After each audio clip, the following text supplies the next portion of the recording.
Yeah, so I present to you IUU fishing in Ghana, and then I'll delve into the concept of LABEC. And LABEC is a Landing Beach Enforcement Committee.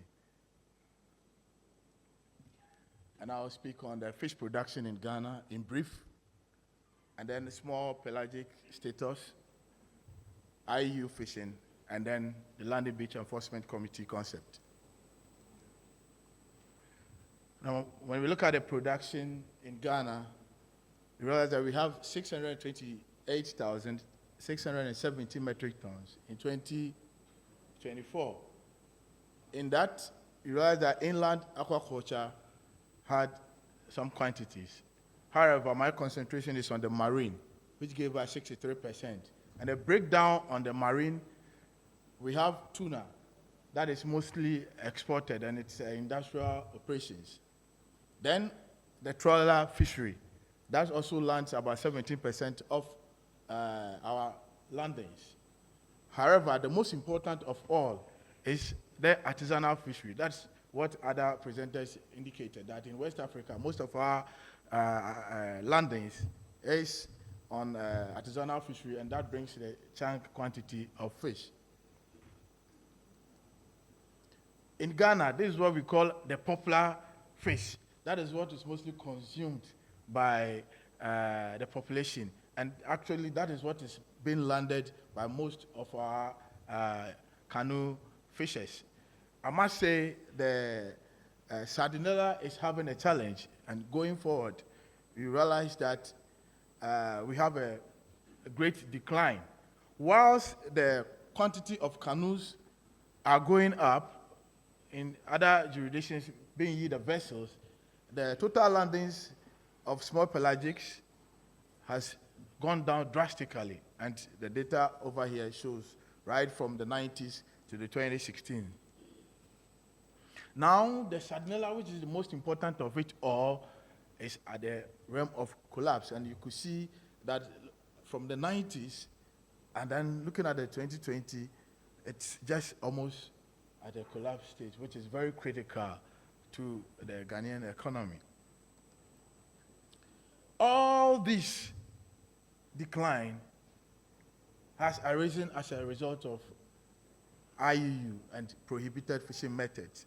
What we see over there is below. You could see that the net has been encircled in where there's a light.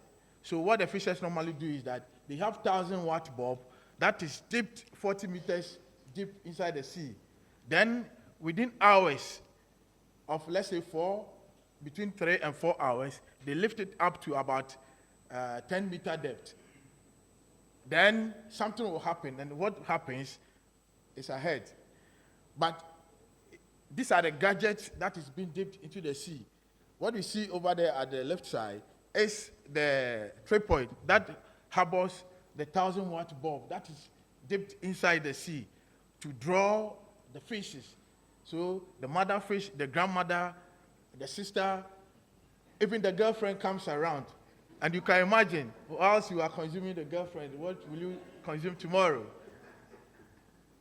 And the generator that powers the light, you could also see it over there. And all this, the regulation 11 of the Fisheries Act is against it. The fisheries regulations are against it. So what we see over there in the ball form is the dynamite that we are talking about. So this is the dynamite that has been wrapped nicely. And now the dynamite will go to the sea. This is the actual action. So the net that you saw, that has been encircled where the light is. Now they draw it, and then you see that the 10-meter depth up, all the fishes have been moved up. Then they blow the dynamite in this form, so the fishes will be dazed. At the end of the day, destruction goes on there. And the most unfortunate part of it is that 60% of the fish gets down. They are not even able to get the fish. Now you could see some condensed milk at the left side. It looks like condensed milk, I suppose. That is either a detergent or carbide that has been mixed. So whilst they've encircled the fish, they could throw this to the net, and it will also daze the fish before they encircle the net and then they harvest the fish. It is also an illegality for some of them to harvest marine mammals. These are some of the illegal activities that some of the artisanal fishers trade in and apply. Now there is a particular and a popular activity. Yes. So I think some presenter mentioned cycle. The industrial trawlers were given the license for them to fish on fishes beneath the sea, that's on demersal fishes. However, due to illegal activities, they end up coming with this type of fish, frozen pelagic fishes for which they were not licensed to fish. And then they use other illegal means to transport it to the small landing beaches, either than sending it to the port, because when they send it to the 2 ports that we have, they will be arrested. So that is the popular illegal transshipment, and we call in Ghana cycle. And this went on for almost over 40 years, which has also been part of our depleted fish stocks. So all what we saw has led to declining fish stocks, destruction of our fishing grounds, reduction in fish quality, reduction in shelf life of fish, because the dynamite, when it is blown, some of them get torn, and as soon as they bring it, fish processors are not able to even process the fish for a very longer period, and then it leads to losses. Now, a lot of coastal dwellers are also doing sand winning. The very coast that we want to protect by doing sea defense at other areas. Some take the sand, and these are some of the causes on the right. The picture over there is a building that was 100 meters away in about 2 years, and now it is being washed away by the waves because of sand winning. So in all this, the central region, realizing that the fisheries enforcement units in Ghana are mostly based in the west and then the east, that is in Tema and Takoradi. And I must say the fisheries enforcement unit is made up of the Marine Police, the Navy, and then officers of the Monitoring Control Surveillance Unit of the Fisheries Commission. They are based in Takoradi and then in Tema. So the central region that has that lands the most quantity of fish for Ghana at the artisanal fishery is not having any means of immediate enforcement team. So realizing that, myself and my team came together with support from the Ghana National Canoe Fishermen Council and then the Environmental Justice Foundation, funded and also brought an activity we call the Landing Beach Enforcement Committee, which is made up of core fishers that are democratically selected. And those core fishers have to be of good repute, because we cannot select someone who is already doing an illegality and then we add the person to the team. It's a voluntary team. And so the team is made up of officers from the Fisheries Commission. It's a 15-member committee. And then the chief fisherman is the head of the fishermen in the particular landing beach. And also the chief fisherman secretary, who always serves as the secretary to the committee. And then the Konkohima is the leader of fish processors in that particular landing beach where we have the committee. Then what we realized was that most of the times when issues arise or when any illegal activity is being done and then an arrest is brought, leadership of the traditional authority want to intercede. So we decided to include a rep of them as part of the committee so that they will report to the traditional authorities knowing why their members have been arrested. Then we have 10 core strong fishers that patrol along that particular landing beach and do other inspection to ensure that law enforcement at the basic level is actually enforced. Actually, we didn't leave the women out. This picture was part of the inauguration, and I must be grateful to the Environmental Justice Foundation for the jackets that they provided to the Landing Beach Enforcement Committee. So we piloted it in 2015, 2016, and I must say it was very successful. And so somewhere in 2018, the program was actually inaugurated in the central region. Duties of the Landing Beach Enforcement Committee members includes enforcing the Act 625 And then also educating fishers on the fisheries laws and its regulations, assisting fishermen in times of disaster at sea. So they also do rescue missions. Those are part of the trainings that we give to the Landing Beach Enforcement Committee members. And they also conduct routine inspection at the landing, because we realize that some of them have been going to sea with dynamite and other noxious substances. So routinely they conduct inspection on the canoes before they set up to sea. Then when a perpetrator is arrested, we sometimes caution, we punish, or we resolve issues amicably. Sometimes fights break up at sea and it needs to be resolved amicably at the basic level. However, when the issue gets to the extent of coming to the Fisheries Commission at the regional office, where I preside, immediately it is sent to the law enforcement agencies, being it the court, the law court, or the police, for necessary action to be done. So most of the times we prefer the issues are resolved at the landing beach where the issues occur. We were supported by DIFRA through CEPHAS to also have some trainings along the beaches. So this is at Anumabo, and a team from DIFRA visited us through that training. You could see the jacket that was provided by Environmental Justice Foundation. This training also took place at Commander, where we had trainings on the IUU, on fish health, on effective monitoring and reportage, and then the UK experience was shared so that we'll be able to know where we fall short and we'll be able to do it the best way. As part of our activities, they've also been trained, and I must say we collaborated with Nettesheim, which is also an organization that is being supported by DIFRA, to retrieve all monofilament nets that had to go back to sea, and that will cause ghost fishing, which is also depleting our resource. And so it is purchased from the fishers, then we keep it at the regional office, later being transported to a designated place. So this waste net are prevented by the Landing Beach Enforcement Committee, so getting back to sea to cause ghost fishing. Then, once a while, we also do beach cleaning.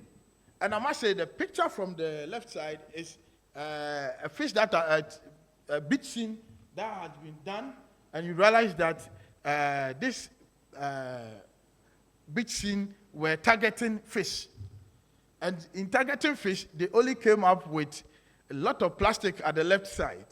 So we make sure that periodically we engage communities in doing cleanup campaigns, and these are the results of a lot of plastic that we collected along the coast. Yeah, thank you very much. Yeah. As part of our activities, just as I said, we always expect that issues should be resolved along the coast or the community for which the illegal activity has happened. But as soon as it gets to my attention, I recall the Fisheries Enforcement Unit, being the police or the Navy, and then we get to the landing beach for the necessary thing, for which I'm very good at it, is done. And you could see over there an arrest that has been done in Cape Coast, and the other one was done in a community called Hini in the Central Coast. So far, these are some data that and successes that we've actually been able to achieve. You've realized that we have some prosecuted cases. The year hasn't gone by, but then we have two cases that have been prosecuted in court. We've done this activity from 2019 to 2025, and it's still ongoing. These are evidence of other prosecuted cases. These guys were picked from a community, and immediately we went to the court, realizing the nature of the issue. The judge immediately took them to prison. There were other successes that we've also achieved. We developed trainings for our training manuals for the Landing Beach Enforcement Committee members. The reality is that most of our members are uneducated, and so we develop our training manuals in animated forms and other rating as well. We also develop code of ethics for our members. We've been able to resolve 363 cases amicably. And we've had a lot of cleanup exercises, just as I indicated, 216 of them. And I'm very proud to say that we were provided with a mobile app by the Environmental Justice Foundation. In the Fisheries Act, any picture that is taken, it should be able to indicate the position and then the date for which the activity happened. And so that app was provided by the Environmental Justice Foundation, and it aided us to be able to recover some quantities of cash as compensation for fishers, because the industrial trawlers, whilst at sea, they will just be destroying people's net, and then they will argue that they've not conducted any illegal activity. Whilst looking in our documents and then looking at the traces and then comparing notes with the VMS machines in Tema, sitting at the offices of the Monitoring Control Surveillance Division, then we'll be able to get the information that yes, the particular illegal activity happened. And then they refund the monies to the artisanal fishers. Had it been that, we wouldn't be able to have any evidence for refund of such.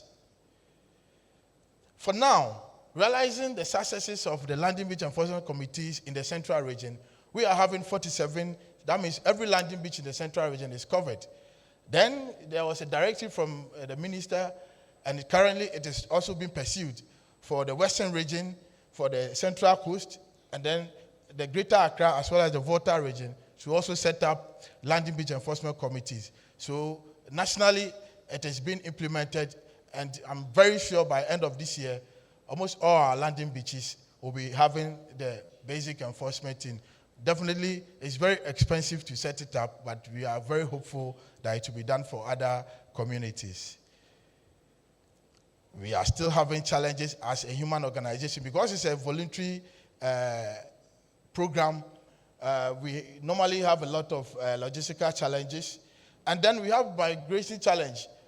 Most of the times, we train the officers or the voluntary officers.